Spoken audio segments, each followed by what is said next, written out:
கட்டில் சொந்தம் என்னை கைவிட்டது, தொட்டில் சொந்தம் என்னை தொடர்கின்றது.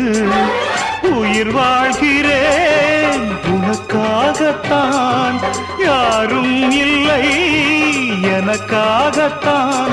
மலரே மலரே மடியில் தவழும் நிலவே. உங்க அம்மா என்ன விலை கொடுத்து வாங்க நினைச்சா? நான் யாருக்கும் அடிமை இல்லை. இட்ஸ் இம்பாசிபிள் ஐ சே. ஒரு ஜீவன் தான் உன் பாடல் தான் ஓயாமல் இசைக்கின்றது.